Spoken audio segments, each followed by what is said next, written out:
Powered by Arkansas, for Arkansas. This is Inside Arkansas Live. And welcome into Inside Arkansas Live here on this beautiful day here in the great state of Arkansas. I'm your host, John Neighbors, alongside Andrew Ellis, and appreciate each and every one of you for making us a part of your afternoon. This afternoon, it is a Friday, folks. I know it probably doesn't feel like it's a Friday, but it is a Friday because of the Christmas holiday, of course, being in the middle of the week.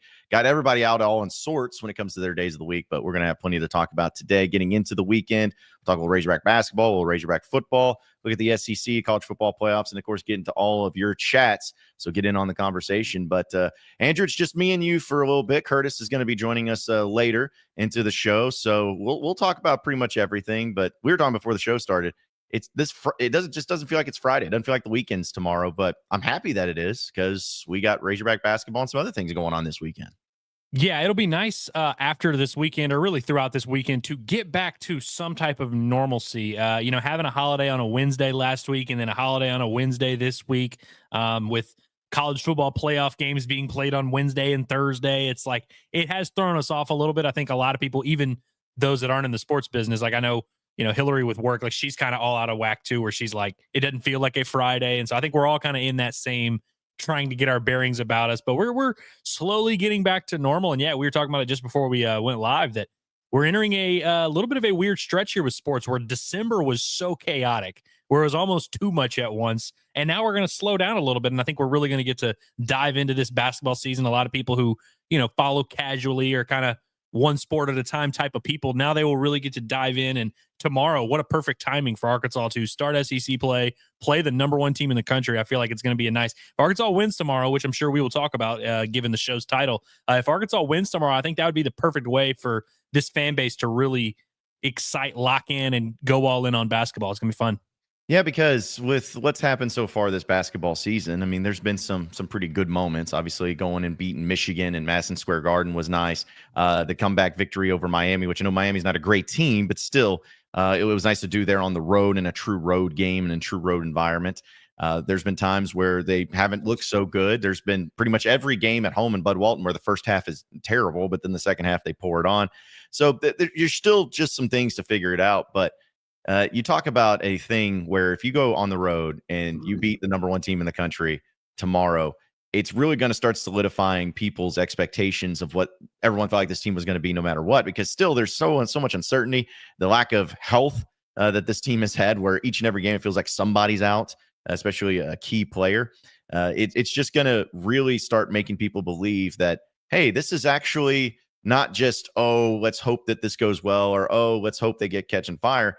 It's more of like, wow, okay, so in the first game, arguably one of your toughest games, going on the road against Tennessee to start SEC play, which you haven't done very often, and starting it well, that suddenly gives everybody a little bit of confidence and some swagger, and hopefully for the team themselves, when you got two tough games at home coming up after that, gets the fans really riled up to where those Bud Walton atmospheres are going to be like they should be, especially given the Cal's first year and the energy that's going to be in the building.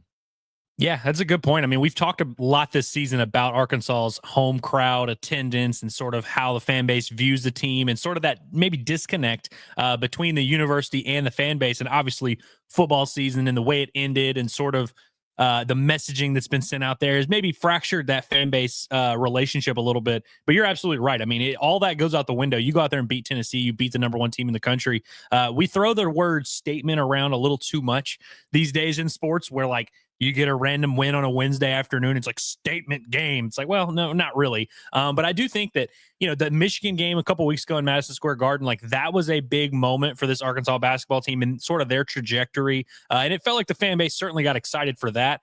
We always say battered hog syndrome. There's a lot of fans who I think view things through a pretty like reserved lens. They're a little bit apprehensive, especially with the Coach Calipari thing. Everybody was all excited. They love John Calipari. This is clearly a good thing. But then I think there was certainly a section of the fan base that was like not wanting to get their hopes up, not wanting to get too excited. And then, you have the Baylor game where the team looks rough in that first big test of the year. You get kind of embarrassed against Illinois on Thanksgiving. And so a lot of questions start circulating. I think that Michigan game did a lot to sort of curb some of that apprehensiveness a little bit. And I think going out there and beating Tennessee, that would be a statement. And I think we talked about nationally how this team is viewed and how much people are paying attention to what Arkansas is doing. If Arkansas is going to go out there and get what would clearly be a like marquee, clear, no doubt about it, bona fide, big time resume win, that would be huge. But I definitely think the fan base, the relationship with that fan base, again, the timing would be perfect.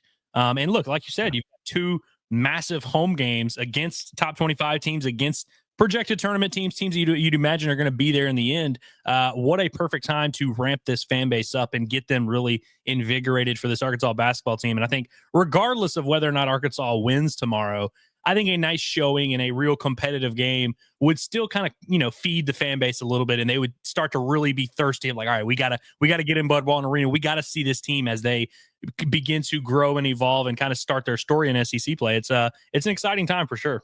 Well, I was thinking about it. Like, I think we even discussed it. Like, we don't believe that Tennessee is the best team in the country, much less the SEC. I think that Auburn for sure is the best team in the country. But I mean, would you say Tennessee's the second best or third best? Yeah, I mean, I don't watch enough to where I'm like super confident in my answer of like, oh yeah, this team's really good. I think Auburn is clearly, I agree with that sentiment. Auburn's for sure the number 1 team. But I think in the SEC pecking order, I think Tennessee is definitely that next team up. I think Bama's obviously going to be very good, but they might not be a peak Bama team. I know they've had some injuries. And we talk about how deep the SEC is and how pretty much everyone is good, but Tennessee has kind of been the staple over the last 4 or 5 years, really even more than that with Rick Barnes, where it's like you kind of can just count on them. They have a very, very high floor. And so I think what tomorrow would be is like, maybe you're not beating the literal best team in the country, but there's no doubt about it that Tennessee is going to be in that mix, that they're going to be very good. Whereas you look at Florida, they look very good right now, but are we 100% sure they're going to be a top 15 team all year? Oklahoma, we obviously think they're a little sketchy. Ole Miss with Chris Beard, they're pretty good, but like Tennessee is probably the safest bet to be a really good top tournament team, high seed. And so I think like that kind of that goes into part of the statement aspect of it, is because Tennessee, I think, is clearly, I mean, they're ranked number 1, but they're obviously going to be a factor in the discussion all year long. And that's where I feel like, but the mentality that maybe some Razorback fans have and everything, because there's no doubt that the SEC is as strong as it's ever been, and it's not even close. I mean, the SEC is a monster right now, and Arkansas is considered to be a part of that monster. I mean, it really is. But everyone nationally is looking at Auburn, looking at Tennessee, looking at Kentucky, looking at Florida, looking at A&M, looking at all these other teams that are higher ranked in everything. And then it's almost like Arkansas, not saying national people aren't paying attention, because they are, because of John Calipari, but Arkansas is almost like that team that it's not like the pressure's on Arkansas to be like, hey, you guys are supposed to be the best team in the conference. It's like, no. In fact, most people would probably put Arkansas at 5th, 6th, 7th in the conference right now. So you don't really go into the SEC play with this pressure that you have, where it's like you have to be able to go out there and be the leader of the SEC and make sure that you're really good. It's more of no one's expecting you to go in and beat Tennessee. No one's expecting you to go and beat Auburn, go and beat Bama. Even with Ole Miss and Florida, there may be some people that don't even expect you to win those games. So that's what's going to be fascinating to me, is about Cal, which I'm not saying that because the SEC has gotten better and him in Kentucky was a big deal, but for so long, Cal was like, hey, you're the team. You in Kentucky. You're the it. You got to be it. He doesn't have to be it this year, and no one's expecting him to be it. So how is this team, and how are they going to handle not having that added pressure of, there's pressure from the state, from the fans, because they expect big things, but from the national landscape and from the SEC, there's really not that type of pressure to be the number 1 best team in the SEC right now. Yeah, sports are always easier when we kind of know what to expect. I think that's what's something we always appreciated about Nick Saban in Alabama, is like, you just kind of know what Alabama is. You don't have to look at their roster and do a deep dive. You just kind of know Alabama is going to be very good, and Georgia's kind of that program now. But I think Arkansas is always going to be polarizing under John Calipari, just because of who he is, what he's accomplished, and the presence he has. But I think that's a great point, that like, nobody really knows what to expect. I think that's what's making Arkansas so polarizing in the national landscape now, aside from obviously the Coach Cal thing, is opinions are all over the place about how good Arkansas is. Some people are like, oh yeah, this is a very good, really talented team, maybe top 10, but then some are like, this is barely a tournament team. I don't know. They really just don't see it. And so I think that there's a lot of unknown. Obviously, there's a lot of talent on this Arkansas team, and people expect them to be pretty good. But even us in the fan base, we don't really know how this is going to play out. Whereas some of those teams, like a Tennessee, like in Alabama, or an Auburn, or even an A&M that has a bunch of familiarity and a coach that's been there for a while, like you kind of just know what you're getting. Arkansas is kind of the wild card here in the SEC, where you could talk me into them being a top 3 SEC team. You could talk me into them being like a 8 to 10 range SEC team. Like it really, and it'd be hard for me to definitively argue one way or the other. And so I think that's what also makes this conference slate so intriguing for Arkansas is we don't really know. We all have a pretty good idea kind of what we think, but we don't really know for sure where Arkansas is going to land in that pecking order. And I think that's what makes these next few games so cool, because it kind of sets the tone, sets the standard for what we should expect for the Razorbacks. Absolutely, and the game is going to be tomorrow at noon. If for those of you want to catch out and see a top 25 matchup, it's going to be on ESPN. And I know this is not surprising to you, Andrew, I'm sure, but the official release on ArkansasRazorbacks.com has Tennessee at 4-9, 1-2 in the Horizon Conference, which I don't think they are.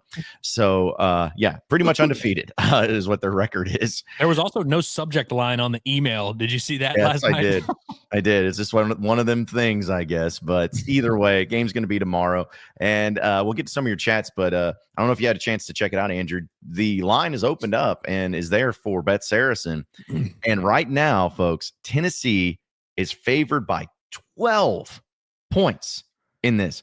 12. They're a minus 12. Yesterday, we were kind of guessing at it. I think I went on the higher end when I said 8.5, because we were thinking, between 6.5 to 8.5, somewhere in there. But 12, man, I think I'm taking the Hogs in the plus 12 in this one. Yeah, I was texting with a buddy today who's like he's a huge basketball fan, and like kind of is in that time of year where he's starting to get tapped in on college basketball, starting to watch a little bit more now that football's over. And he was texting me and he's like, "Hey, Arkansas, Tennessee tomorrow. Like, what do you think?" And I'm like, "Yeah, I kind of what we talked about yesterday, where I was like, I like Arkansas to cover. We'll see where the line is." But I was like, if it's 8 or above, I feel pretty good about Arkansas. And he agreed. 12, man, like that's definitely higher than I thought. Shout out to Curtis, by the way, Curtis is going to join us in a little bit. Don't panic, guys. I know everybody freaks out when there's like one person missing for a section or two. Curtis will be here. Don't worry about that. And you'll hear plenty from Curtis. But Curtis actually said he was looking at some of the Ken Palms and the Torviks and all the advanced metrics, and some of them did have the game separation at 12. And he was like, yeah, I don't think it'll be that high, but that's what some of the advanced metrics, which by the way, do influence the betting. And so, I didn't think he would be that high. We all kind of said in that 7, 8, maybe 9 range. 12 is a lot. That's surprising to me. And I mean, maybe we're stupid. Maybe we're getting roped in here, but like, I just have a hard time seeing Arkansas just getting run off the floor, which like losing by more than 12. I know it's on the road SEC, but like that would kind of indicate, like when you see a line that big, that usually is a sign that they think there's a huge gap between these two teams. And I'm not sure it's that big. Well, if you think Arkansas is going to win straight up money line, plus 575. So if you think Arkansas is going to go in and win, you can make you some really nice money there. But yeah, that's what it's looking like. But I'll be surprised too if Arkansas ends up losing the game by more than 12. But hey, it's college basketball. Who really knows how it's all going to play out? But we'll get to a few of your chats, folks. Just want to read this super chat here from David. Just appreciate you, David. He's like, I need tickets. Tree Fitty for attention. Well, you got to be specific. Like, are you talking about tickets for the Tennessee game tomorrow? I think he's talking about the Tennessee game. I don't know where David's located, but I've started to pick up that he's not in Arkansas. Okay. So I guess he's in that area and wants to go to the game. But there you go. Well, hopefully y'all don't highball him on the tickets, because he just spent $3.50. Like that could have went towards him getting the tickets. That's right. It's like if you wanted free tickets, they're technically not free if you're paying $3.50 for the super chat. I mean, technically it could be $3.50, but no, we appreciate it. And yeah, if anybody's got any tickets, hit up David and let him know. So, but either way, we got a few things like Transplant and Texan says, when the second half adjustments can get within a few points of a win, fans will question why not playing that way in the first half. Hope that's not the case, but football just has us jaded on Hog teams playing two halves. And yeah, I think that's a fair point, especially in basketball this year, where, I mean, just what was it, the last game against A&T or whoever it was? It was a 3-point game. That's what's crazy. It was a 3-point game at halftime, and you won by 30. Like, that just shows you the tale of two halves, and they've done that so often.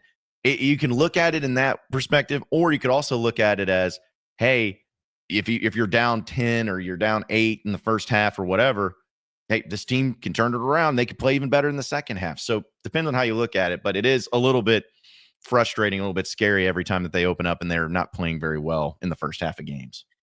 Yeah, and I mean, look, I'm going to look at this through a very optimistic lens, so bear with me here for a second, but I think this is still a good sign for Arkansas because it does what that tells me, or at least that's what my optimistic brain, what it tells me is when John Calipari and his staff gets the information they need, they see a first half of play, they see their team against an opponent, they can find those right buttons and can push them early in the year.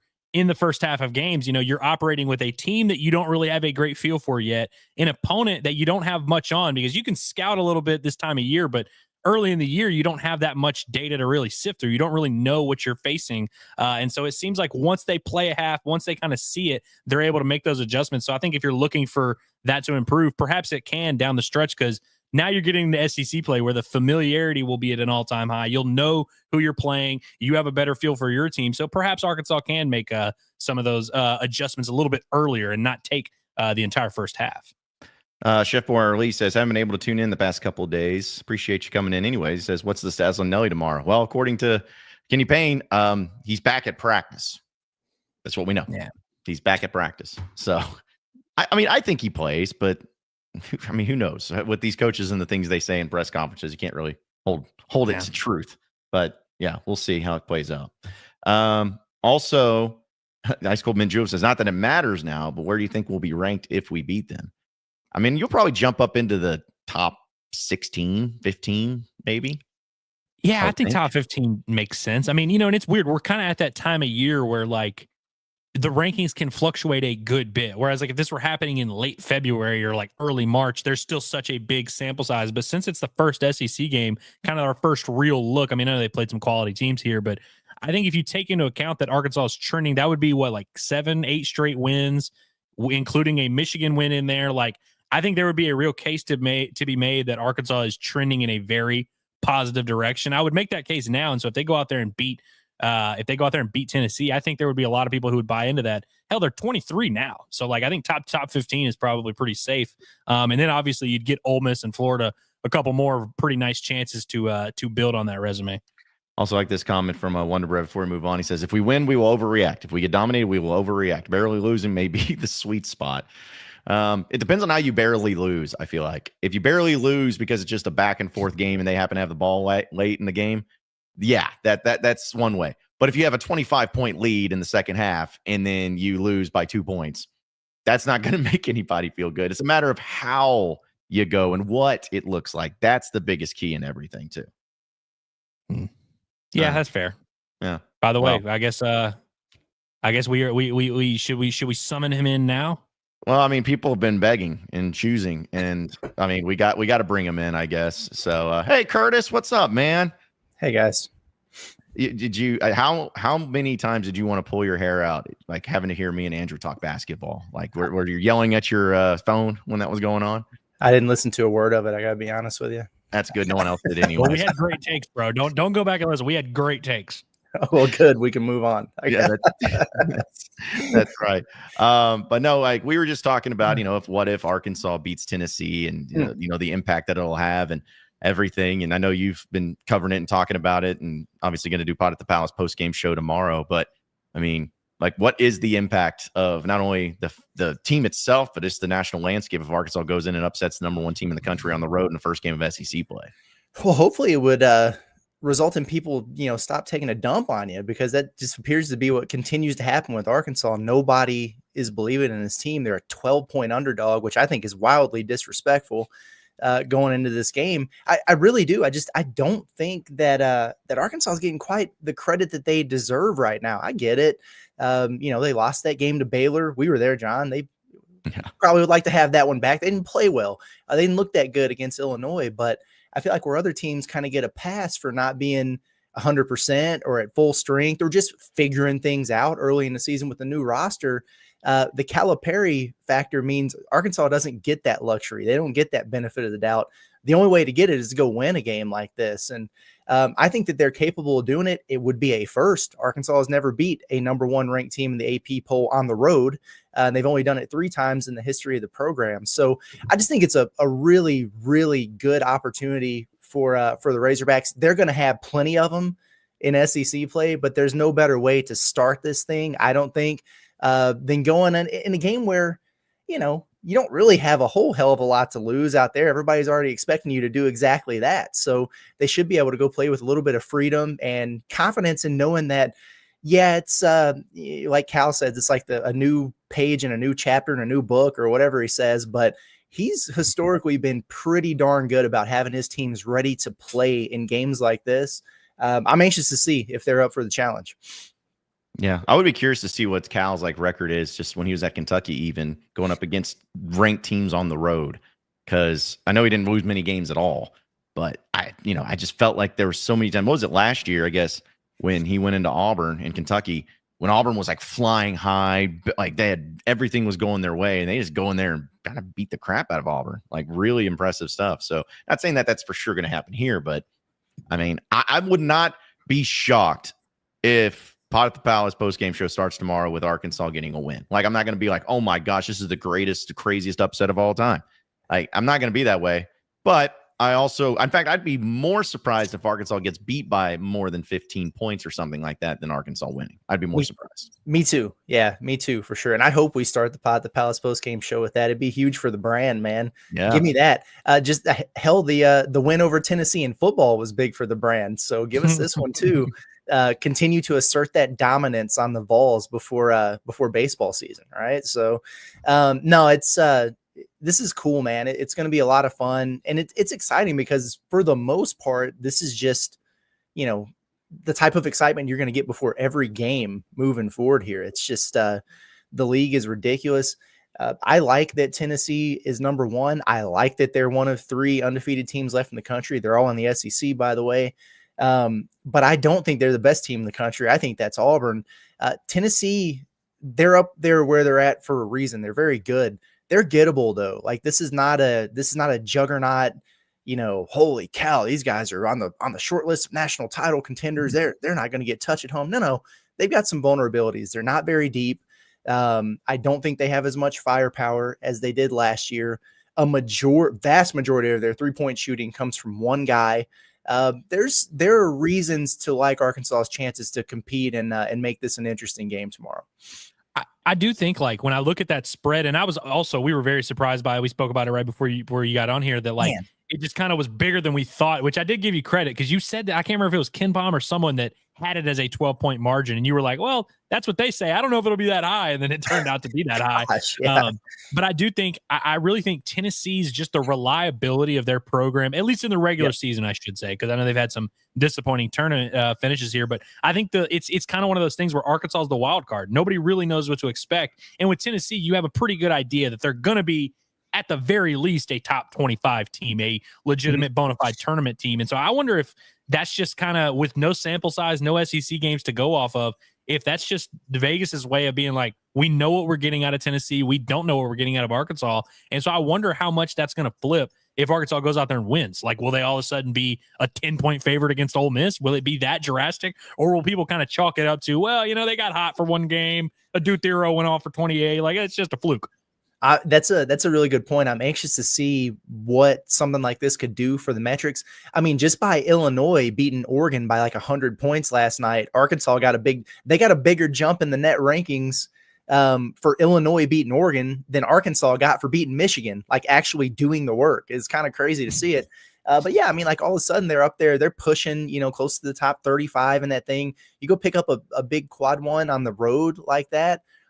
All of a sudden, where you're looking at all these things, it's wow, Arkansas is the 12th highest SEC team in the net rankings. And these guys have them as a 10 seed. And the BPI has them projected to go 8 and 10 in league play. You're right. All of a sudden, all those things start to flip a little bit because it's oh, they did that. Why wouldn't they beat Florida at home, which they're projected to not do right now, which I also think is silly. So it's for the purpose of like the eye test and the aesthetics, it's an important game. Dude, I saw a Vanderbilt account that was like dunking on JC Hoops for rank because he did a preseason power rankings and had Vandy at last or whatever, and they were like doing a victory lap because Arkansas in some metric is behind Vanderbilt, and so he was like doing a like mid-season victory lap where he's like, see, and I was like, let's just relax before we're starting. I would hold off. We're citing BPI and we're citing the net and we're citing all these things. Like there's no sample size for it. Like these things are going to fluctuate like crazy. 2 weeks from now, everybody's going to be in a completely different order.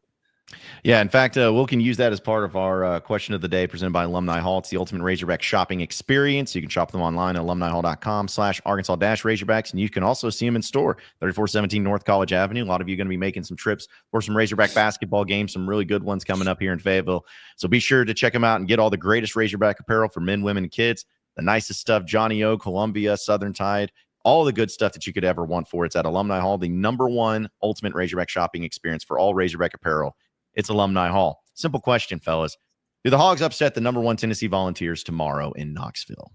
And I'll give Razorback fans credit. 62% of them say no.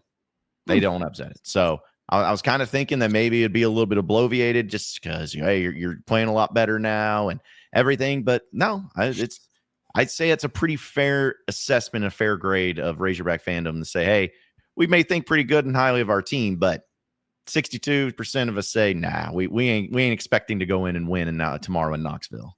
Yeah, if this was at Bud Walton, I'd be calling for it. I'm not saying Tennessee's fraudulent. I just think they're gettable, Yeah. And I do think Arkansas is better than they're getting credit for. It's a tough one on the road, man. Like that, and that's not the case in all of these SEC arenas, but Thompson Bowling Arena at Food City Center, which I was told very bluntly to make sure that I add the at Food City Center by somebody on YouTube. I didn't know that was a thing now, but anyway, that's a hell of an atmosphere, man. Like it's up there with what Bud Walton Arena can provide. I think it actually might be one of the couple arenas that seats a little bit more maybe than Bud does, but they pack it out and it's loud, it's rowdy. That's going to be a heck of an atmosphere. If this was just a couple weeks later, I'd feel a little bit better about it. They went and won a true road game at Miami. That counts, but come on now. Like there are levels to this when you go on the road. I just need to see how they react in that environment before I'm sold on them being able to go over there and do it. I do, especially now that I know it's 12. I definitely think Arkansas is going to cover this one. I think they've got a chance to go in there and win it. I don't know that I'm going to pick them to do it outright. Even if it was what we were saying yesterday, which is like, oh, maybe Tennessee -7 or whatever, I still would have had Arkansas covering. I think it's going to be a really close game. Yeah, to say that it's going to be a different atmosphere than the Miami game is like an understatement, honestly. Like that Miami game, how many fans were there for that? Like a few hundred. It was just not really not an imposing atmosphere by any means. Yeah, this is going to be a whole different ball game, literally. I think it's going to be. I'm kind of in the same ilk as Curtis, where like I think Arkansas can win this game. I think they're going to be close. It's going to be competitive. But it just right now, it's hard to go out on a limb and be like, they're going to do it. They're going to get over that hump and go out on the road in their first real road game and beat the best team they've played all year, at least on paper. I think it's going to be a game that Arkansas loses, but we come away from it being like they could have won. Because right now, based on the line and kind of based on the national narrative, it would lead you to believe that Arkansas can't beat Tennessee on the road. I think they're going to lose in a fashion that makes us think they definitely maybe they'll have a lead in the second half. Maybe they'll be there close, but I think it's going to be a down to the wire type of game. But I don't see Arkansas. I can't quite confidently be they're going to Arkansas money line. I could see. I feel like no matter what happens in this game, I think Arkansas fans after the game, regardless of the score, regardless of anything, they're going to feel much better about the game against Ole Miss and in Florida. Like they're going to go in to Bud Walton Arena saying, all right, hey, after that game against Tennessee, even if we lost or whatever, it's still going to make you feel like, hey, we're going to beat this team. We're going to beat Ole Miss when we see them here in Fayetteville. So, but just a fun little trivia question for you guys. There are 5 jerseys that are retired in Tennessee men's basketball history. Can you name any of the players that Tennessee? Dane Bradshaw. No, unfortunately not. Not yet. Chris Lofton's one. Yep, he's one. He just had it retired, actually. So I don't know why I want to say this because there's no way it's the case, but what about old Folky? Nope. No Falky. Fulkerson? It's a damn shame. They should just What go about, ahead and get that done now. Sheesh. They wouldn't have retired Grant Williams' jersey, right? No. Maybe they will one day, though. Yeah. Yeah, Or I Dalton mean, you know. Connect. Dalton Connect, they may retire his. Dalton Connect probably, although I guess he was only there for 1 year, right? Okay, Yeah. so what are the recency? I mean, they're Like, not. are these guys in our era? I would say I think one kind of is. The other ones I don't recognize, and maybe I'm wrong about it. So that's why Lofton was the only one that I recognized, to be honest. I was going to ask about Admiral Schofield, but you would have recognized him. Yeah, I would have recognized him. Jarnell Stokes, is he on there? Nope. Stokes was kind of in my brain for a second. He was like one of the only like notable ones I could think of. But yeah, like they've had a lot of good players the last 20 years, but not like icons, you know? Yeah. Like nobody better than Chris Lofton. Like I can't think of anybody in the last 20 years better than Chris Lofton. Retired jerseys? Yeah, I don't know, man. Yeah. So also, it's kind of crazy. Like you don't retire that many college jerseys. No. And well, they got 5 of them too. So the most recent one besides Chris Lofton, though, was actually Allen Houston. He's the most recent. Oh, yeah. That makes sense. Yeah. And then before that was Andrew's cousin, Dale Ellis, and then Ernie Grunfield, and then Bernard King from the 50s or from the 70s. Oh. So, yeah, okay. Ernie Grunfield. God, I should have pulled that one, dude. Yeah. And trust me, if you see a picture of him, he looks like an Ernie Grunfield. So, yeah, but that's just a little fun little trivia for you on the situation there with Razorback basketball in Tennessee. Because the Tennessee is always known for their women's basketball, and that's why the arena is as big as it is and whatnot. But yeah, hey, when Bruce Pearl was there, though, he got him going pretty well. And that was those Chris Lofton days were pretty fun. Great shooter, too. Let's see a few chats before we move on into the next segment and everything. Gare Bear says, I'd rather beat Tennessee in a lot of conference games, but never want the number 1 seed for curse of being upset in the big dance. Thoughts? I want the number 1 seed. Screw all that. Is this a thing in basketball, really? No. It's only happened twice in history, and it's happened twice, maybe because it's been twice in the past 4 years, I guess. Yeah. I don't know. Yeah, it's the easiest path, you know. Truly. I don't know what the ratio is of top overall seeds like winning the whole thing, but they usually at least get Sweet 16-ish. Yeah. But I just don't lose to a 16 even. Like even if you get to a second round game and you lose in an 8-9 game, like what Kansas did against Arkansas a couple years, that's not the goal. Like it's a disappointing NCAA tournament, but those are usually borderline top 25 teams from big conferences. You know, it's like, I don't know.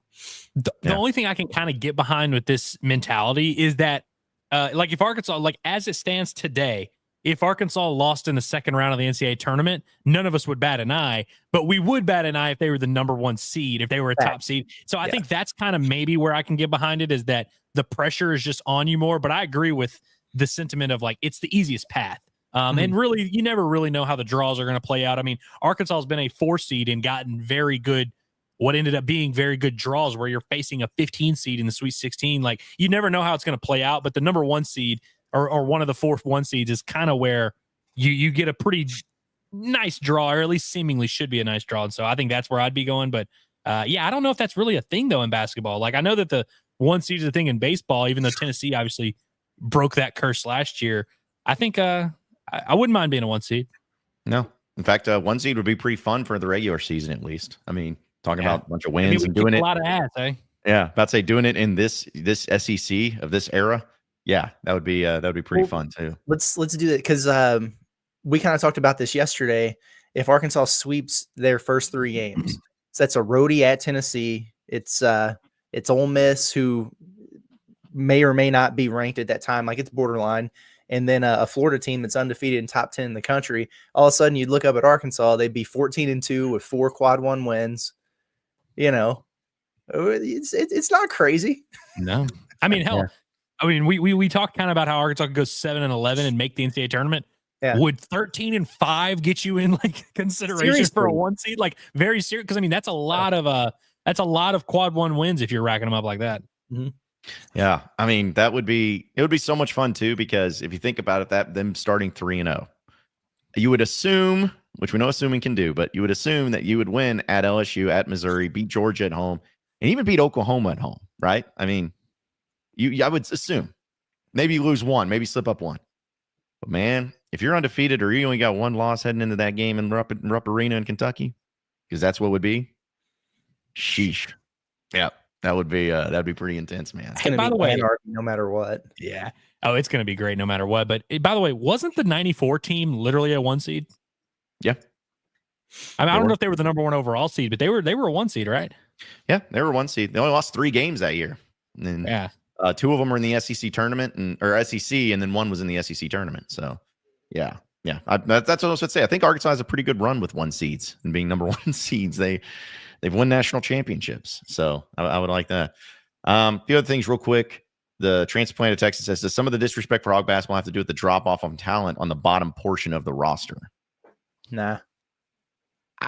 I was going to say, I'm glad you said that, Curtis, because it justifies the way I feel about this. I know the fans are not going to like when I say this, because I know everyone is very adamant about you need to have a 12-man rotation. I don't think anybody cares what your 10th man looks like. Like, nationally, at least, like, I think when those guys are ranking teams and looking at who's going to win and who's favored, like, I don't think they're looking like, what's your 10th and 11th man look like? I think that's a thing that, like, really pretty much only Arkansas fans care about. And I get it. I'm not saying it's, like, something you shouldn't care about, but, like, I definitely don't think it affects national perception because once you get into conference play, you're only rolling with an 8 or 9 man rotation anyway. Right. Yeah. The only way I would buy that is if, like, for example, Arkansas is down Jonas Adu and whoever earlier in this season. Well, would it have made a difference in the Baylor game or whatever if you had Chandler Lawson or whoever the hell your 10th man was, you know what I mean? Instead of Melo Sanchez or something. Okay, maybe. But no, I don't think it has anything to do with the disrespect. And again, like, we're going into this game tomorrow and Arkansas's got 9 guys. Tennessee has 9 guys. I mean, that's right where you're at. And, Arkansas has a guy or 2 that's banged up. So do they. So it's, and they're the number 1 team in the country. Nobody's taking that away from them. So it's, everybody does this thing a little bit differently. It also depends on the style of play that you have. Like Kentucky and Alabama, the way that they play, they've got to have 12 or 13 guys to roll in and out of there. And that works for them. And then teams like Arkansas and Tennessee and some others, it's just a little bit more defined, and they're just not BSing you. Like Eric Musselman had, 16 scholarship players. It didn't even make sense. You were wondering, like, what the heck is he going to do with all these guys? By the end of the year, he's playing like 5.5. So, it's just, it's different. It's something that we're not used to. I hope that Cal doesn't do it again, but I don't think it's that big of a deal.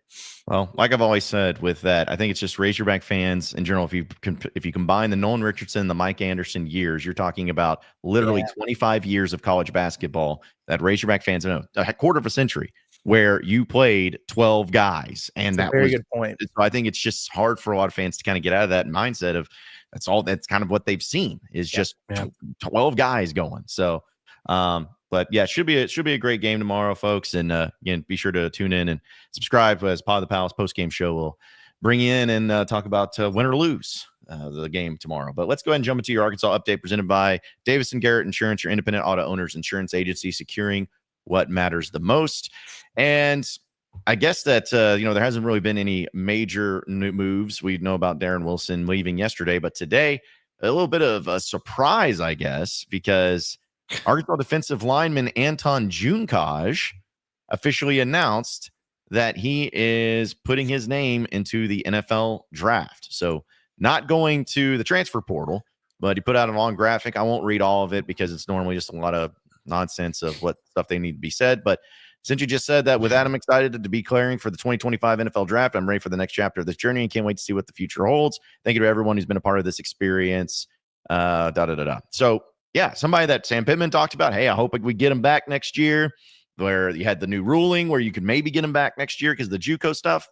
None of that matters because he's going to the NFL draft. I'm not sure that I agree with that decision, but it's not my life. I thought that this was going to be a no-brainer probably for him to come back. I don't know what the thought process is there behind the NFL thing, unless, like he walked in there at the end of the year and said, hey, I can get this extra year. I want this much more in NIL. And they said, brother, you didn't get a sack until we played in the Liberty Bowl. Sorry. And then maybe he was just like, oh, whatever, I'll go do my thing. Or maybe he's just not a college guy. I don't know, but that seemed like kind of a no-brainer to me. And even though he didn't produce much this year, I kind of view this as a hit to the defensive line, because that's the one area where they've brought in some bodies, but I haven't been overly impressed with the work that they've done in replacing their losses. I still have felt like they need to do more. And well, it just, seems like a reliable guy that can play a lot of snaps for you that you're not going to have. Yeah, when I was this morning, when I saw this news, I was trying to think of like what went into the decision, and I thought maybe he just really hates school and like doesn't like doing schoolwork, and was just like, I don't want to come back and take a few classes. Like, I really just want to move on with my life and go sell insurance somewhere or something. But like, if someone in his camp like told him like, hey, you've got a real chance, like we're gonna be calling NFL teams, you're gonna get drafted, like maybe he will. I really don't know, but I don't know where that idea came from. And frankly, last year, if he had declared for the draft, he probably had a better chance. I thought that this year was not the type of year that would necessarily equate to him getting his name called. And it's also different. Like in basketball, like if you declare for the NBA draft and you don't get drafted, you can still make a lot of money. Hell, really, really good money not playing in the NBA, playing in Europe, playing wherever. Football, it doesn't really work that way. Like I know there's a few other leagues that have popped up, but if you don't get drafted, I know you can make a roster other ways, but it really is pretty hard to make real money. And I who knows what he would have made in NIL, but I do agree, Curtis, that I think this is kind of like not a massive loss. I mean, he wasn't a guy that produced a ton, but we kind of felt, and we talked about this a couple weeks ago on the show, that if you could get him to come back, and Sam Pittman said, hey, we really hope we can, you maybe could get a healthier version of him. It's a guy that isn't going to cost you a ton of money, could give you 2, 3, 4 sacks, and it would just be a nice piece to have in a D line where you're not going to have a bunch of stars. You just kind of need guys that can log snaps, be in a 6-7 man rotation and be solid. It now just gives Arkansas another extra body that they have to go out and get in the portal on the D line. And so, it's not like a massive deal, but I was a little surprised by the decision. And, it's hard for me not to feel like a little bummed out from the Arkansas perspective. Yeah, I would have been less surprised if he just entered into the portal and tried to go somewhere else, because, I don't know if this was just a bane of the existence of, hey, a great, like the Desmond James thing, great bowl performance. Therefore, you're getting talked about. People are mentioning you. Because I could have totally seen it where other college teams saw him have, 4 tackles, a sack for safety, and all that in the bowl game. Be like, man, we could use this kid. Let's get him in the portal and all that. But to go to the NFL draft, that was my immediate assumption, and it's a reckless assumption. But maybe it's just he's not big on going to school, man, big on going to college, and wants to move on, which is fine. I get it, but I think that this is more of just a major blow for continuity when it comes to the defensive line. You're already pretty gutted. I mean, you're losing Landon Jackson. You lost Nico Davier. You get Cam Ball back, and that's great, and some other guys in pieces. But I mean, now your work is even more so cut out for you if you're Deke Adams in the Razorback defense, because we know how important the D line is. I mean, right now you got Cam Ball and not much else going on. So you got to be able to get more. This would have been a nice little, again, continuity wise, good feeling of like, hey, is he going to be Landon Jackson 2.0? Probably not, but we can at least count on him to hopefully improve after a season and in the offseason, and then be able to provide some sort of pressure. Now you don't even have that. It's kind of disappointing. Well, now it's like you pretty much pencil Quincy Rhodes in as a guaranteed starter, which, okay, we'll see. Hopefully it pops. I think it needs to pop more than Nico did this year, for that to be a really solid thing for you there. And then you're going to need both the Ken Talley from Michigan State, and then for the life of me, I can't remember the kid from Florida's name, but they both have to be like very solid contributors for you. One of them has to be an emerging starter, and they've both got to be guys who can really fit in the rotation for you and help out. Weirdly enough, like both of those guys came from big schools. I'm more excited about the D tackle from Abilene Christian that they're bringing in, Oak or whatever his name is. But he had some good numbers. Like he kind of looks like a pretty decent piece there on the interior. But yeah, coming off the edge, I don't know who all is visiting here in the next couple of days, like how many of those guys are proven edge rushers. But if they're not, I'm kind of wondering what the hell's going on. I feel like it's a big area of need for this team. Yeah, we had a commenter not too long ago, like in our YouTube comments, that was like, what was so special about what Landon Jackson did? Like, why can't we replace that? Like, what did he do that was so great? And, I'm not even going to really push back too much because, look, I think Landon Jackson had a solid year. He was one of the higher graded defensive ends in the country in the SEC, and he had, I believe, 6.5 sacks back-to-back years. Those numbers might not blow you away, but I've said it before that Arkansas is replacing him with a collection of guys who have less career combined sacks than he had in one season. Right. Hell, in one game against Alabama a couple years ago, he had damn near as many sacks as these guys have in their lives combined. So it's not that Landon Jackson is irreplaceable. And maybe Quincy Rhodes really will take that next step, and he'll give you 6.5 sacks. Maybe he does that. And if he does that, cool. Well, that would be huge. That'd be a huge development for Arkansas. But like you said, Curtis, you still need another starter on the other end. You still need backups behind that. You still need a rotation of guys. And so it's not that Landon Jackson's irreplaceable, but Arkansas just didn't really replace him. Mm-hmm. Yeah. Well, also, too, people fail to understand, especially when it comes to the specific stat of getting to the quarterback, providing pressure, sacks, all of that. You see other guys, and we'll take recent memory in Arkansas. Think about guys who got to the quarterback, had a lot of sacks. Trey Flowers, Jake Beckett, Drew Sanders, guys like that really were known for getting to the quarterback and getting sacks. What was something that all those guys had in common when they were playing? They had other players on the line, or at least there with them, to be able to take away a lot of that pressure themselves. When he had Trey Flowers, he also had Darius Philon and Dietrich Wise on that line. When you had a guy like Drew Sanders, he had Landon Jackson that was able to provide some of that pressure. You throw in the case of a Jake Beckett. He's someone who had a tank right, had a guy like also a freshman Trey Flowers and some of that, and D.D. Jones. My point is that if you can't just look at one D lineman, see their sack total and be like, oh, well, this guy didn't do that much or whatever. It's like a lot of these guys and these high level guys, they're really great players. But what makes them even better is when there's other great players next to them that can provide a lot of the pressure off of them to help them get to the quarterback a lot easier. They have a great linebacker behind them that's able to stop stuff. Like it's all an encompassing thing. So I don't know. It's like, yes, yeah, you could get an Ndamukong Suh who's just a one-man wrecking crew, but those things are few and far between. Having a guy like a Landon Jackson or whatever, that could really be helpful if you had another player of that caliber alongside of him. But when you just have a bunch of guys that are kind of average, below average at getting to the quarterback and sacks, that's not going to help anybody. That's not going to open up anybody. You're just hopeful that it's going to combine and get to something. And I just don't see that being the case. Yeah, I think I'm with you there. And Arkansas did some good work in the spring transfer period last year. Got some linebacker help, some secondary help. Mm-hmm. I don't know that that's something they really be able to do on the defensive line.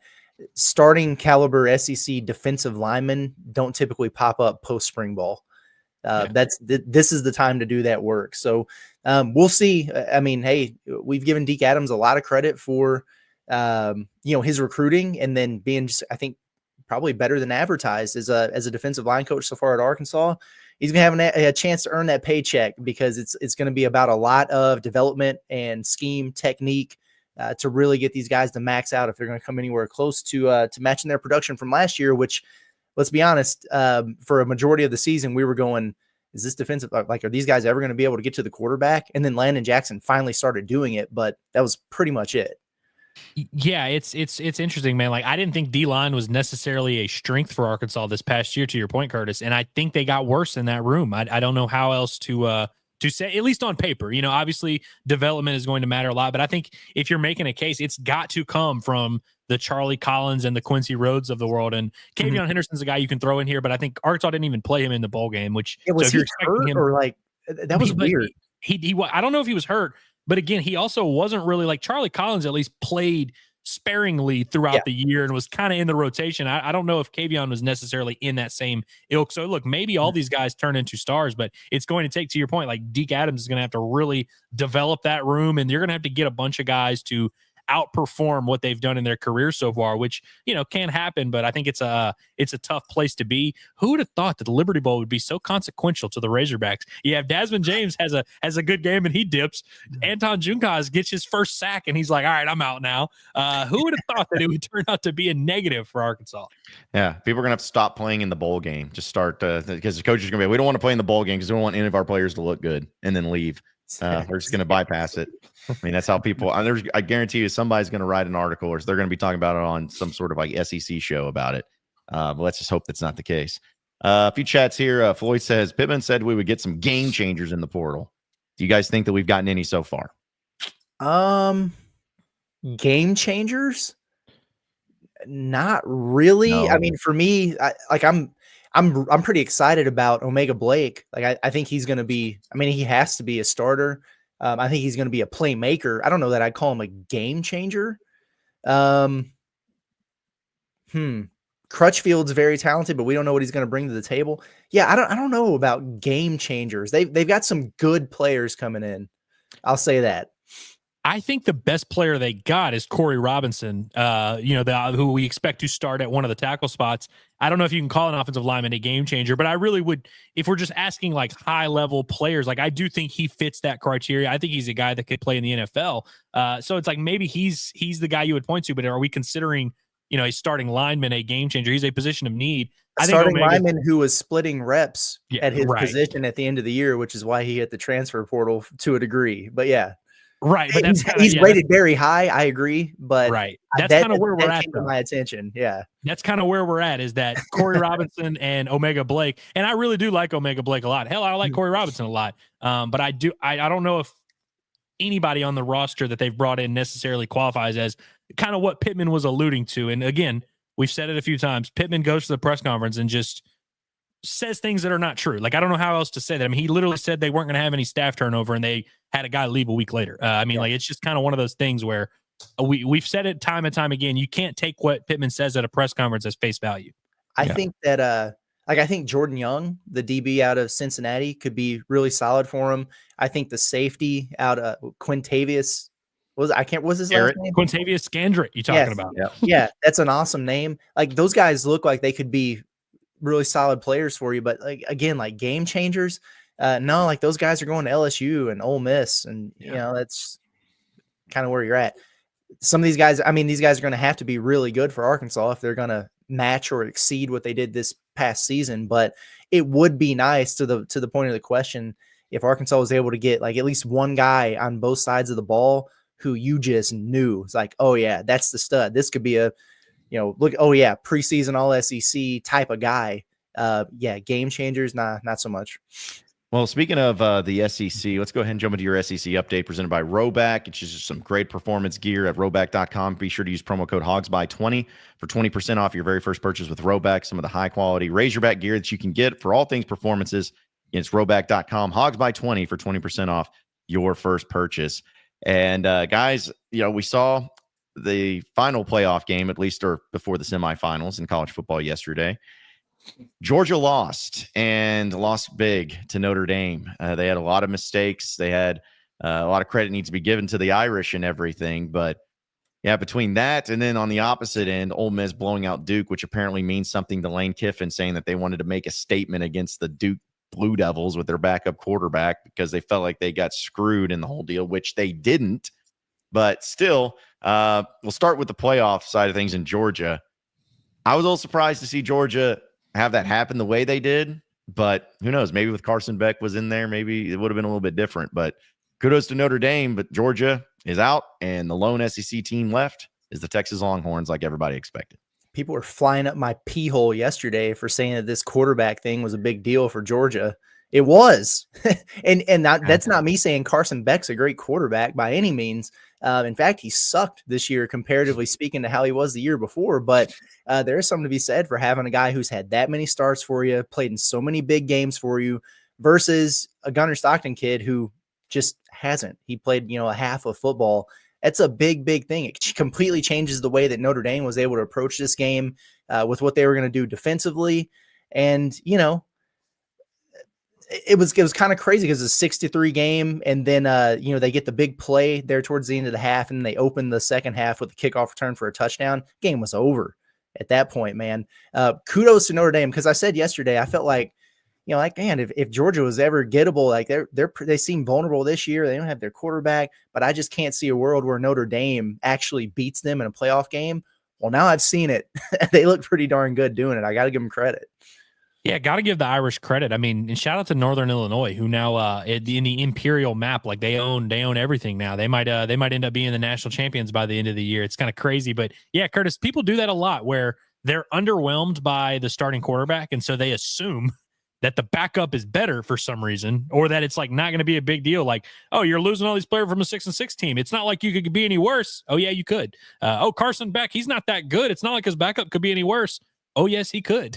It's usually how that works. And so, yeah, I think a lot of people underrated that. And look, we've been as critical of Carson Beck as literally anybody. Like, we've talked about how underwhelming he has been. But anybody who thought that didn't matter is crazy. It definitely matters when you lose your starting quarterback, who's a team captain, who's played a ton. And you saw that a little bit. Credit to the Irish, man. Like, they really are just well-rounded. Marcus Freeman's done such a good job there. Now, obviously, you're at Notre Dame, where it's not like it's impossible to get good talent there and everything. But like when he left, or when Brian Kelly left Notre Dame for LSU, I think there were a lot of people who probably would have predicted that LSU would be in a better situation now than Notre Dame is, especially because it's not like Brian Kelly was taking over a depleted LSU roster. Notre Dame has gone up a level and LSU has gone down a level. And I hate Brian Kelly, so it makes me happy, but I can't say that I'm like not pretty surprised by that. Like I kind of just would have thought that Notre Dame would take a step back after Brian Kelly left. Yeah, especially given the circumstances of them, being owned in postseason play by SEC teams and by other teams in the playoffs or in the college football landscape. I mean, they haven't been close. I mean, they were getting destroyed in some of these games. And for them to not win not one, but two playoff games so far and being a really good chance to win a championship, you got to give a lot of credit to that. Honestly, the big story, though, was, of course, that whoever walk-on that ran into the official on that out of bounds play, that kid, that was the funniest thing, because he's just a kid. He don't even have shoulder pads. He's just out there in a jersey, and he gets Georgia has a huge gainer and ends up costing 15 yards because this kid was just too excited as the official was running down the sidelines and ran into him. And boy, his face was plastered on every bit of social media. Everyone's like, man, this kid's about to hit the portal. Kirby Smart's about to strangle him and kill him. But man, that was good stuff, though, seeing somebody like that, just some random, like, classic walk-on looking dude end up costing your team 15 yards. That's good stuff. Good, wholesome fun. Gotta love it, man. Gotta love it.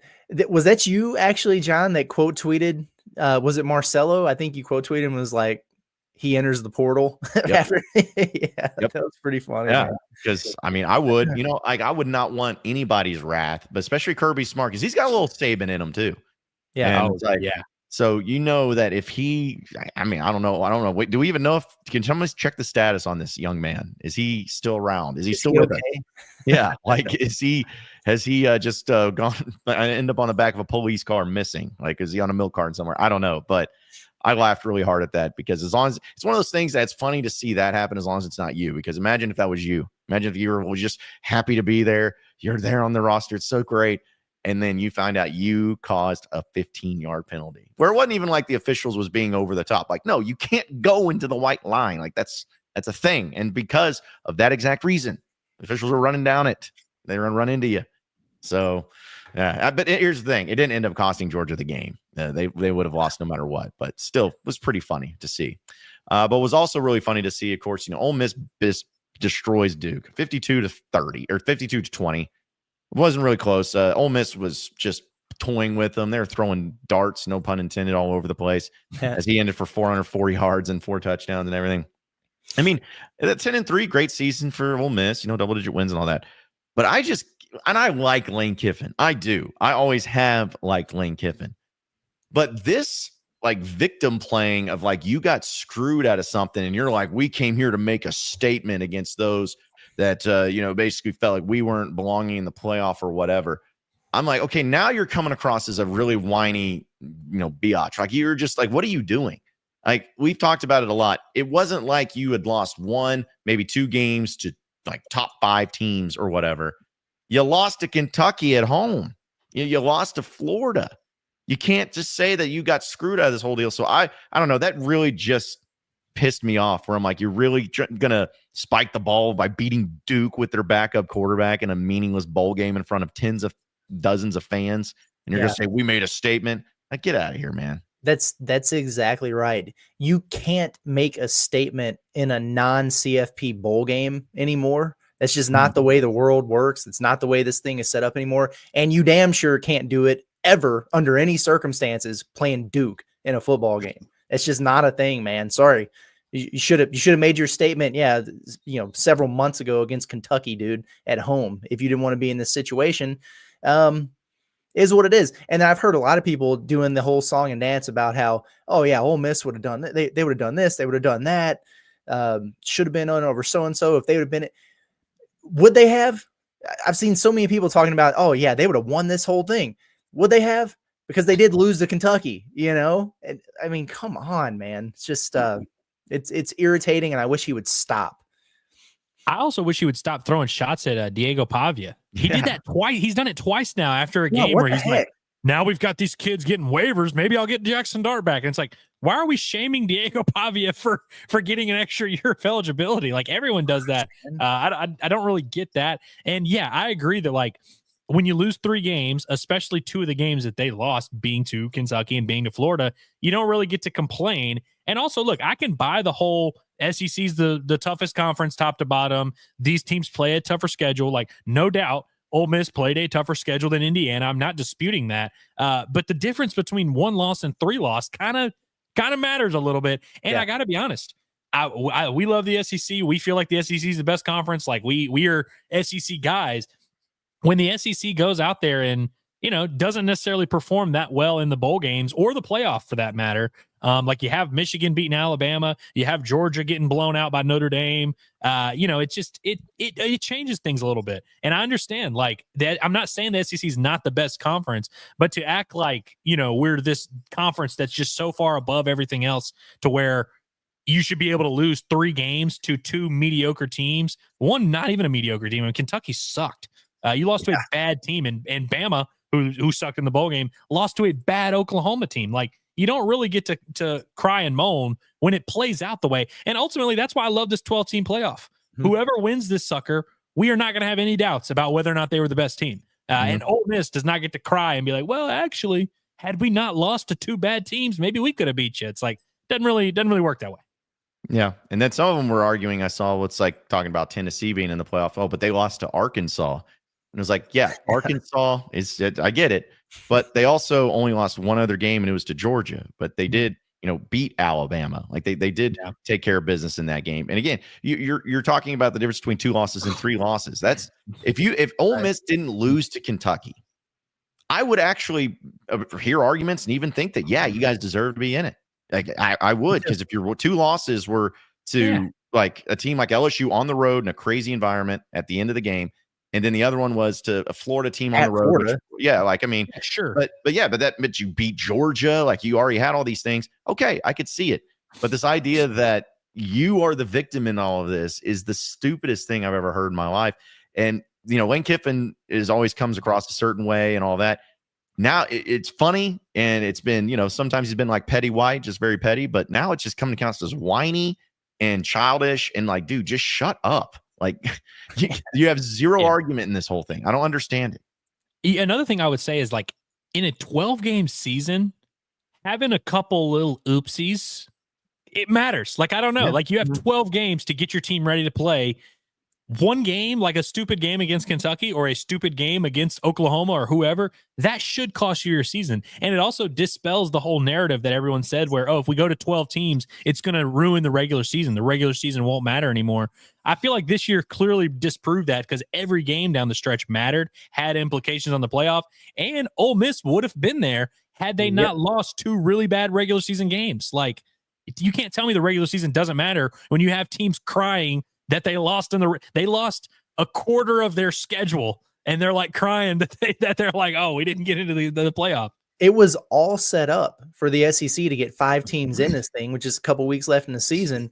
It's not anybody else's fault that Alabama decided to go get the hell beat out of them by Oklahoma and that Ole Miss lost to Florida. All they had to do was win games they were supposed to win at the end of the season, and they could have gotten by with their transgressions. It wouldn't have mattered that Ole Miss lost to Kentucky early in the season. Had they just won the game they were supposed to down the stretch, it wouldn't have mattered that Alabama lost to Vanderbilt. Had they just won the game they were supposed to down the stretch, and then they want to pout and make people and feel sorry for them.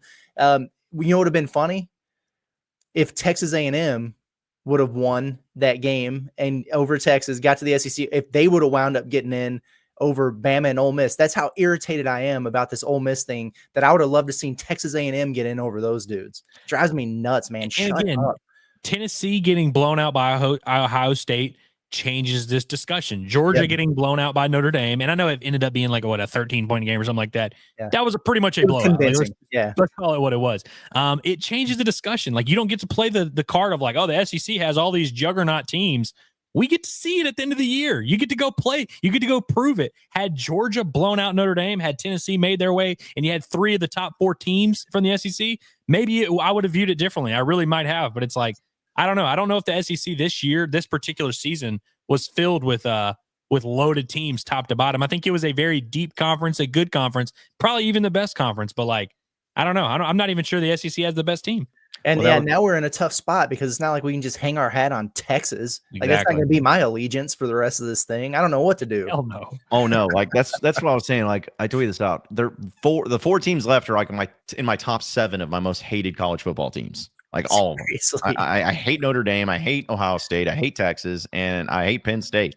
And so I don't have any allegiance. But that kind of leads into the question you were alluding to a little bit, Andrew. Is like, is the SEC no longer the SEC of old? I think we can all say that it's not. But is it going to be a conference? Is it other conferences have caught up? Is it just an off year?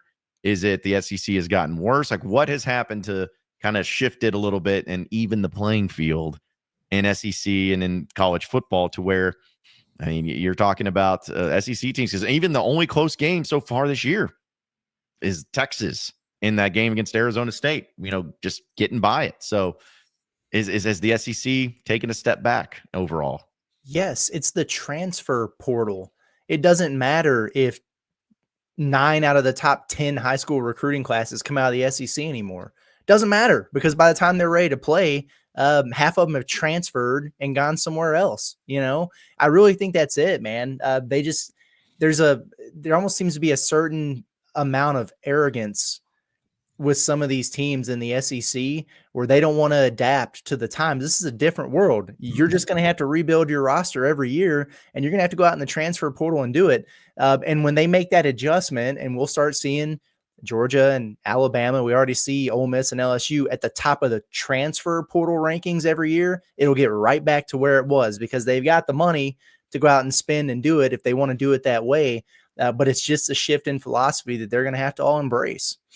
Yeah, I think the bottom is certainly rising in all college sports, I should say. Like, the mid-major programs of the world are starting to, like, that playing field is getting leveled a little bit. But I also think the top teams, like, there used to be a much larger gap between the top teams in college football and the rest. And look, you see it a little bit in the playoff, like some of these matchups where, Ohio State is just running teams off the field. You still see it a little bit, but I feel like back in the day, you had that year where like Alabama and LSU were just head and shoulders way better than everyone else. And so then teams like Arkansas or like Auburn or whoever were like, we're really like the 3rd, 4th best programs in the country. Like, it's really not that way anymore. The top is spread out more, where you still have the top teams are still way better than the bottom teams, but it's spread out amongst 8 to 10 other programs now at this point. Whereas back in the day, it really didn't feel like that. It really felt like the actual best teams, for sure, no doubt, every year were SEC teams. I mean, there was like a stretch where it was like 7 or 8 straight national titles, and like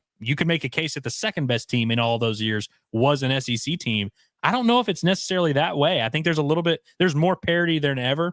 I think the bottom is continuing to rise, and the top is still the top, but it's not as big of a gap as it used to be. That's why the playoffs awesome. Like, it really is. It's cool to watch it all play out. I don't know why people were so against this idea. I like watching it, the cream rise to the top every year. Yeah, I mean it's been great, and I think it's going to continue to be great. But I tell you what, for kind of as we get closer to the end, I want to do a little thing of the Bet Saracen app and the #1 sports betting app in the state of Arkansas. Just looking at not only some Razorback basketball stuff, but also some of the bowl games and the playoffs that are left. As of right now, the Notre Dame Fighting Irish are 1.5 point favorites over Penn State, and Ohio State is 6 point favorites over Texas. Y'all touching either of those lines? I mean, I kind of want to say Ohio State's going to roll Texas the way they've been playing, but that Texas defense is really good. The other one, I have no feel at all for Notre Dame Penn State. I really don't. But I think I'm rolling with Ohio State, man. They just seem like they're on a different planet right now. What was the line in that Penn State game again? 1.5 points for Notre Dame. I don't know. That's gonna be a fun game because, like, weirdly enough, like I didn't view either team that highly going into this playoff necessarily, and I still don't know if I feel that great about Penn State. But at the same time, Franklin thing, man, I can't get past it. Yeah, it's weird, and I don't really know what to expect. That's just gonna be a fun game. I'm not even gonna bet on that one. I kind of like Ohio State as well, but at the same time, like Texas is the team that when they're a favorite, I like to bet against them because I think they're like a fraudulent favorite. But I do think they're so talented. It's really hard for me not to feel like there's some value there, like almost a touchdown spread for Texas. Again, like in preseason, I would have not expected that just based on how we view Texas, that they would be a touchdown underdog against anyone. But Ohio State's clearly leveled up here in the last month or so. Yeah, I mean, I'm feeling Ohio State too. It's just crazy that game's going to be in Arlington, at the Cotton Bowl. Yeah. So there's going to be, a lot of fans from both schools, but where they have cactuses, according to that graphic. Did you guys see that? Yes. The Ohio State. Okay. I think it was the Ohio State social media team that put out the graphic of the Cotton Bowl with a bunch of cactuses and stuff in the background.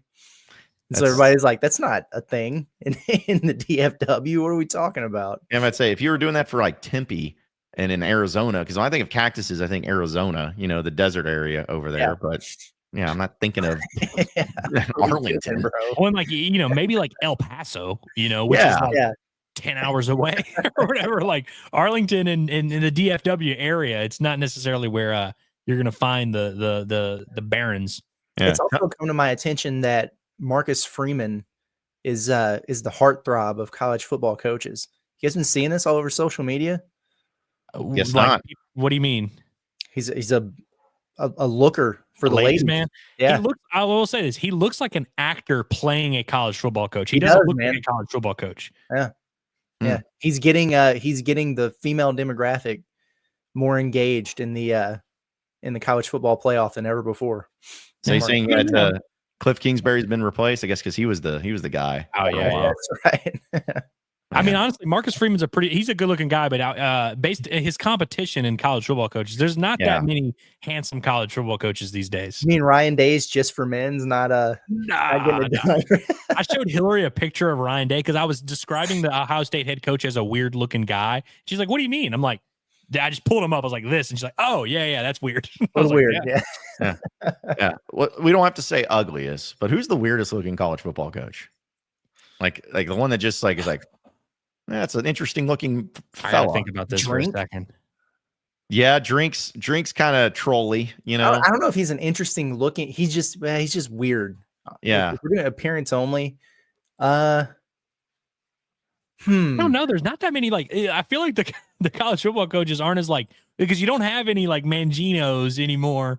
Yeah. The Charlie Weisses of the world. We don't have too many of those. I don't know. Yeah, I was just trying to think of like any of them that just pop up as far as being unique looking or anything like that. And yeah, it's like, even in the SEC, you have. I feel like everyone's pretty normal. Yeah, they all kind of look normal. Like Billy Napier is just the most normal looking guy in the world. Even Shane Beamer, who I hate, like he's just like if I saw him on the street, I wouldn't be like weird looking guy. He's just a normal looking dude. Like Pittman's a pretty normal looking dude too. Like, I don't know, like the SEC doesn't have any weird characters. They have weird characters, but not like ugly people. Yeah. That was the thing, because when you brought up, it's like not a lot of competition, which I agree there's not, but at the same time, I'm like, well, there's not a whole lot of. I mean, there's not like there's just like hideous looking dudes out there. Like, we need more uggos in college football. We need a new Charlie Weiss. Yeah, the Mark Mangino, like that type of dude, or because I remember even like Ed Orgeron back in the Ole Miss days, he was he was an interesting looking cat. So he was elite. Yeah, he was. He definitely was that. So what there's a lot of alcoholics in college football coaching these days. Yeah. What does that tell you?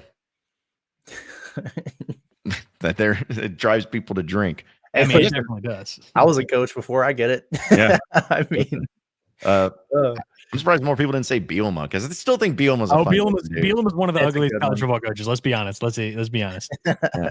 He's a funny looking dude in the way it is. But anyways, let's also with Arkansas and Tennessee still -12 according to Bet Saracen for Tennessee. No surprise there. I was gonna see if I've already bet the money line for Arkansas +75, so I'm gonna definitely dive into that and hopefully get something out of that. But no player props really for that one just yet. So if you're into those, you better hurry up, because I mean the game's in like 22 hours, 23 hours. Yeah, less than that at least. So, but yeah, folks, check out the Bet Saracen app, #1 sports betting app here in the state of Arkansas. Download on your iPhone or on your Android, and you can also bet them online at betsaracen.com.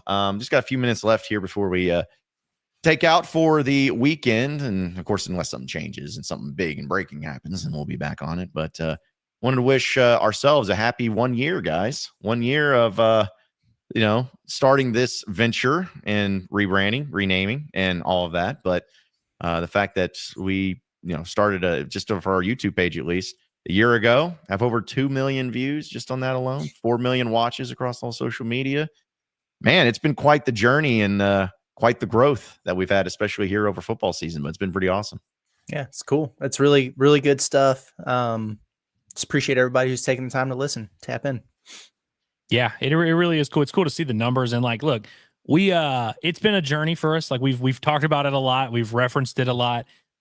We've had a lot of ups and downs in this year. So it's cool to see these numbers and kind of also know that there's a lot that we could work on. There's a lot that we know now that we didn't know a year ago. And so it's like, I'm curious to see like what it's going to look like a year from now and just how much growth we can make. And the growth we've made already in 1 year is pretty awesome. But it's kind of crazy to know the context that there were basically 2 months where we didn't do anything, and those numbers are still pretty impressive. And so I can't wait to see what 2025 is going to look like. I think we're going to the moon. I don't plan on taking a 2-month sabbatical this year, so nope. we're shooting for higher things, I think. Yeah. So not to put any more pressure, but hey, Dave Van Horn, get your team to the frickin' postseason in the summertime. Lord knows I don't want to start 3-4 weeks early and let's be like, all right, let's do the Mount Rushmore of Razorback running backs. Like get us some stuff, Dave. Help us out here. Get us into the summer. Listen, if we got to do late June, July, that's fine. But SEC football media days is mid-July, then fall camps in August. Just that little stretch. Just give us something in late May, early June. Let us have that. That's all I ask. Yeah. Come on now. Yeah, Dave, do it for us. But yeah, it's awesome though, and I appreciate people who've been listening in, tapping in with us for a full year, and going to make 2025 even better. So it's going to be awesome there too. Okay, I'm going to let you do this, Andrew, because this guy's wanting to know. Hunter Dietz, is he a dark horse to be the closer? You got to answer this question. He's made at least 12 comments about it. I'm going to do literally, I'm not even kidding. As soon as I get done with this, I'm going to record an episode talking about Hunter Dietz a little bit, because Dietz has been a guy that people have been asking about a lot. His health, we need to get a full definitive update on his health, because he didn't throw in the fall.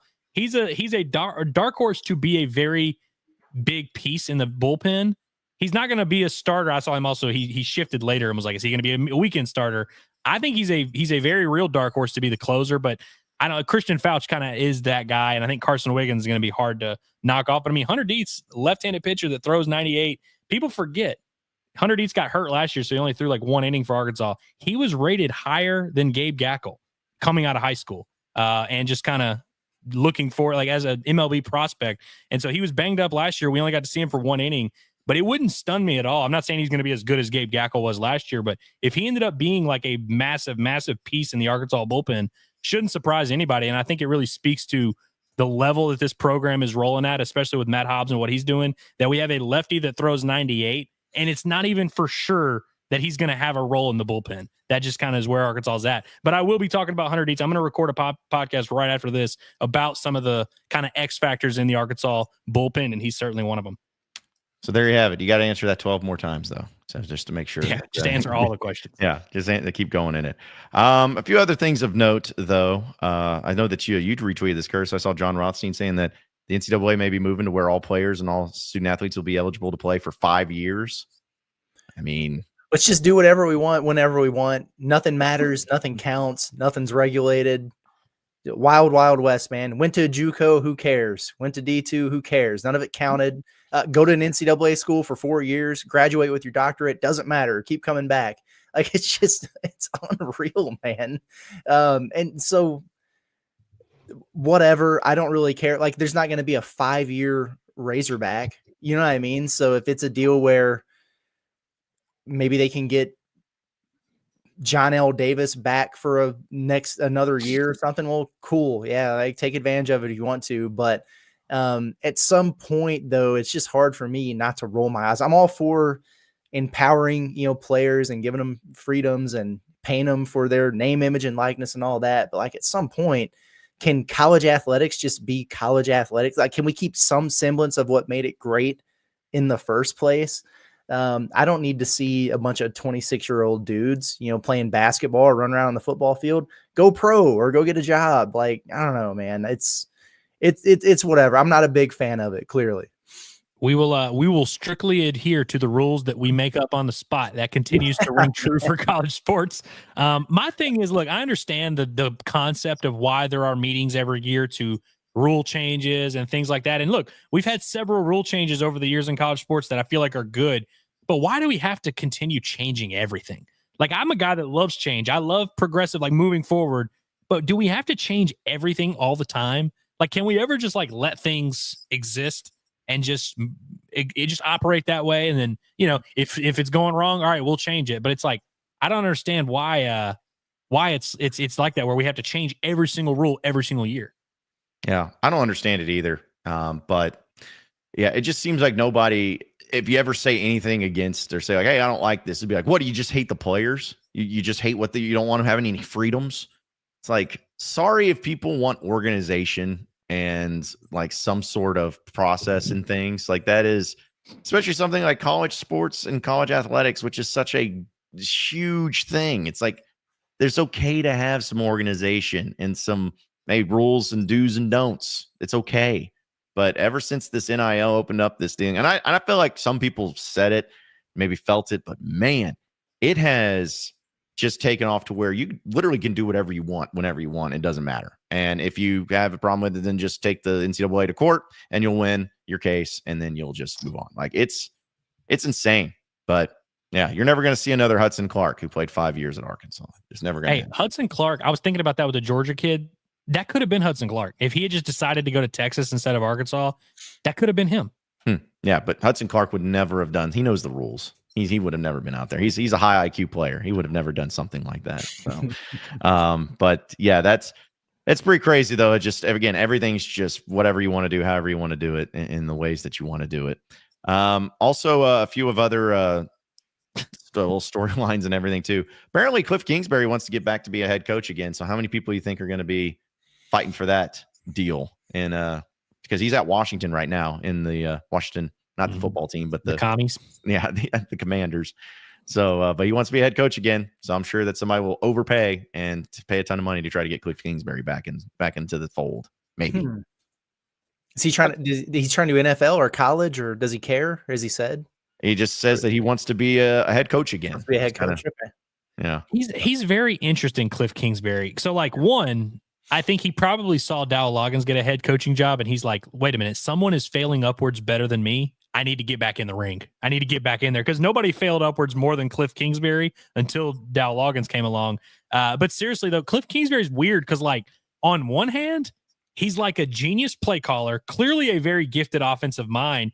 Obviously, we saw what he did with Johnny Manziel. We see what he's doing with Jaden Daniels now, which is one of the coolest stories in the NFL. Like, clearly, if he has the right quarterback and the right pieces, he can do really special things. I just don't know if he's a good head coach. He wasn't a good head coach at the college level, despite having freaking Patrick Mahomes. He went 7-5 with Patrick Mahomes. He wasn't a great head coach at the NFL level. I kind of feel like he should just stick to being the play caller, OC guru guy. I mean, you can make a lot of money doing that. I wonder what it is that he's like. He wants another crack at head coaching, because it does seem like maybe he just wants to be the face of the operation. He probably just doesn't want to have to answer to anybody. I mean, that I feel like is always going to be something that people can like want to have or want to relate to. He just doesn't want to do that. But yeah, it is crazy because you also think, I mean, he's got so much, being the Houston Cougars offensive quarterbacks coach and stuff when they were really getting it going. He had Johnny Manziel. He was coaching him, who won a Heisman. He coached, whether it was good or not, but he still coached Patrick Mahomes. And then he goes over to USC and happens to, of course, have Caleb Williams and all that. So it's almost like he's just using those as his resume. He's like, I had these 3 quarterbacks over here that I coached, and 2 of them won Heismans, and the other one's the greatest NFL quarterback like all time. So I don't know. I wouldn't want to do it, but that's the way it is. Guys, what is happening in our chat? The chat is going nuts today, dude. We had a guy come in here and just get like really upset. He really didn't like that we were talking about the hot football coaches. He didn't like that. Well, yeah. I got him banned because I banned him because he was being weird, saying weird stuff. So, but yeah, then we just started getting into apparently. Marcus Freeman's a good-looking guy. You can say that without, wanting to make out with him. Dude, the chat, we got the most homophobic chat of all time, dude. Anytime we say anything, like I get that every time I wear this hat, people freak out about that. Yeah, we're like, very progressive of you. Yeah, somebody's a good-looking guy. Somebody's not a good-looking guy, and they're like, "What are you guys gay? What is this, Michael Dragon?" I'm like, dude, just relax. Like we're just love this place. Ball. We're just 3 buddies talking ball and having fun. Like these are the conversations we have when the cameras are on or off. Like, just relax, guys. It cracks me up. No, I'm just sitting there and I'm like, what in the world is happening? Like, and all it takes is just one little thing, and then the floodgates open, and all of a sudden we get everyone from here to Hanoi talking about weird stuff like mushrooms and gay jokes. It's like, who is Screw the Wokes? I don't remember that one. Screw the Wokes has been around for a while. He used to be. His name was something else, but it's always something around being anti woke. Not a snowflake. Good grief. Well, either way, we appreciate you, Witty, for your super chat. It's 2025 got another son. Congratulations on that. Love that. Says my daughter will be a state gymnastics champion, and Inside Arkansas will dominate Arkansas media. I don't see a single like falsehood in that entire statement. So wait, Witty, did your son, was he born like in the last 3 days? Like yeah. But I mean, I know his wife was pregnant. We knew that. Mm-hmm. Does that mean that it was, he now has a son? Like that's already happened? Or like, does he mean it's going to happen in 2025? I need clarification to know whether or not Witty is a 2-time father or a 1-time father right now. Like was your kid 3 weeks? Okay. 2 and 3 weeks. Okay. Okay. I was about to say, I was like, what if like a huge announcement? Wow. Yeah. I was wondering if he was like, his wife's in labor right now and he's just sitting on his phone, like next to her, just watching us, like getting in the chat and everything. Like, man, we appreciate the dedication. If that was the case, tell her to hold off until February 1st, and you get a new baby and a win over Kentucky on the same day. Right. Yeah. That would be the ultimate. She doesn't mind, just hang tight for a minute, Yeah. SCT says he's having a kid in February as well. Dude, wow. we've got some we've got a sexually active chat is what we've got. Yeah. We've got some consummators in the chat. Wow, that's good, man. Yeah, a lot of fertile myrtles apparently. Strong seeds. Out there pumping out kids like crazy. Yeah, I just love how we are like collectively. We've had so many people watch like every day and stuff. We just put them in a collection. Be like, yeah, these are the type of people you are. Like everybody's this way. Even though we got hundreds of people watching, only 2 people are like, hey, I'm having a kid this year. It's like, oh man, you guys are insane. You guys are just pumping out kids like crazy. Got to watch out for it. Oh man, I see our man Logan in the chat. By the way, yeah. Logan, I need an explanation from you about a tweet that you tagged me in yesterday because I can't remember what you're talking about. I thought you were about to ask him for money. No, and it involves Andrew Ellis. Need you to you come. can DM me about it. Was it the my Georgia bet? Is that whatever it was about? Is that what it was? Because I didn't know what it was. Yeah, because yesterday I was like, dude, Georgia's a retirement bet. Like everybody should empty the bank account. And so I've had a bunch of people being like, "Yo, Andrew, I'm broke now because of you." And so good. Just the way it goes. Has that ever worked out when I go out on a limb with a bet on the show? Has it ever worked? Yeah, I don't know. I don't know. I haven't kept tabs, to be honest. You got anything bold to bet for this game tomorrow? You talking about Arkansas, Tennessee, or what? Yeah. Yeah, Arkansas, Tennessee. Arkansas plus 12 might be another retirement. 2 retirements in 1 week. I don't know, man. I was telling Michelle on the way back from the airport, like I'm tempted to tell people to bet their mortgage on that, but you know how that goes. I really would be. Not only would I be surprised, I'd be highly, highly disappointed if they lose by more than a dozen at Tennessee. Curtis, if you did that and you went on Pot at the Palace and were like, everybody do that, first play, Adu Thero would just like, Miami. Yeah, hamstring gone. Exactly. Bodie Flan runs smack into the goalpost, or not the goalpost, the goal down in there, pulls a Paul George. Well, since you guys had some interesting conversations or tagged and things yesterday, I wanted to bring up the one that I was, because my Twitter mentions are always fire. I woke up this morning and there was a guy named Dustin that tagged me in a quote tweet where it was a quote tweet that said unsolicited grapefruit emoji or eggplant emoji pics will be punishable by death. To which he quote tweeted and says, and if John Neighbors Show sends me just one more, I'm going to lose it. Dude, we might have to do a segment of like just the wildest stuff we're tagged in on Twitter. Yeah. Because I get tagged in funny tweets, and I have less followers than you guys. So I imagine you guys are just getting tagged in crazy stuff all the time. It's some of the most entertaining stuff. Even if I don't respond, like I notice it all. Yeah.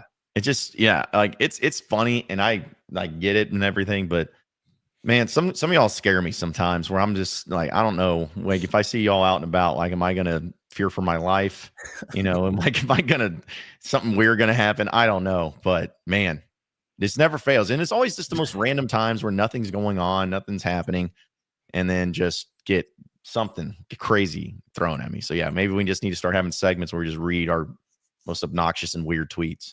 Maybe that needs to be the case. So anyways, all right. Well, folks, we're about wrapping up here, guys. Any final thoughts before we close up Inside Arkansas Live for the week? Well, thanks again, honestly, to everybody. I mean, this is really cool.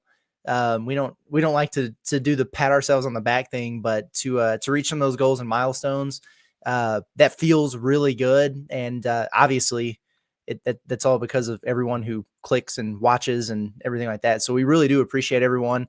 One of my goals, one of my New Year's resolutions is to build up the podcast side of things. Also, I know we're on YouTube right now and we love it. The chat's there and everything, but if you guys ever miss it, live and in the moment, check it out on podcast form.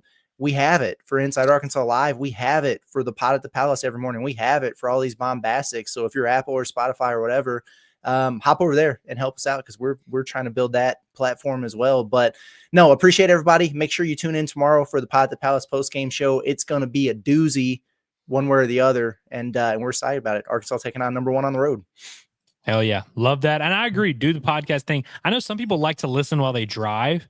Yeah. And I feel like that's the perfect way if you want to do the podcast thing. And you look, mix it up, give us a like on YouTube if you want, consume us in any way you really want to. But yeah, I do think sometimes people forget that. Also, I don't know if this matters or not, but if you do like the show, I remember Trey used to always say this, leave a review, but only do it if you're going to say something nice. But definitely give us the 5-star rating, because I'm sure that definitely does help. But I'd like to, it'd be nice for us to have the reviews on the podcast networks if you enjoy the show. Yeah, I'm almost nervous to see what reviews would be left, though, now that you say that. The reason I see this chat every day, and that's why I haven't promoted that. No, I'd say, love y'all. Yeah. All you gotta, I'm talking, this is for the silent assassins that are just enjoying the show, but aren't commenting, but aren't saying anything, but they want to get their thoughts out and tell people how good the show is. Do it in that way. Yeah, because I fear that somebody's just going to comment or like give it 1 star and they'll be like, all they do is talk about penises, and it's going to be like, all right, great, thank you, and then that's going to really turn people bang away. Marcus Freeman. Yeah, just stupid stuff like that. But in all seriousness, no, we really appreciate it. It's milestones have been great, and to be able to see real numbers in real time, and it's not just like surveys, it's not just guesses. It's nothing like that. Like the numbers that we've provided and the numbers that we're promoting, those are real. Those are real things and real people. And those are you. And we really appreciate it because there's nothing worse in this life, as we've seen. And I know we've talked about so many other podcasts, so many other different ways of going about it that people try across, not only here in the state, but across the country, that don't work out or they get burnouts or in anything. So for us to have that type of impact and that type of growth in a single year is phenomenal. And that means we're doing something right. And that means we're applying and appealing to people that really enjoy having that as their media income and trying to be as informed, but also as entertained as possible when it comes to what we do. So we really appreciate it. And thank you all. And we're going to make 2025 the best year yet. So be sure to tune in and have it all right here at Inside Arkansas. Subscribe to us on YouTube. Check out all of our podcasts as well, as they're available wherever podcasts are found. You can also follow us on social media at Inside Arkansas, and be sure to check out our website, insidearkansas.com, for all the latest and greatest up-to-date information for all those things as well. So for Andrew Ellis, as well as Curtis Wilkerson, I am John Neighbors. Same sports show, same sports channel next Monday. Have a great weekend, everybody. We'll see you tomorrow for Pod at the Palace post-game show following Arkansas and Tennessee. Have a great one, everyone.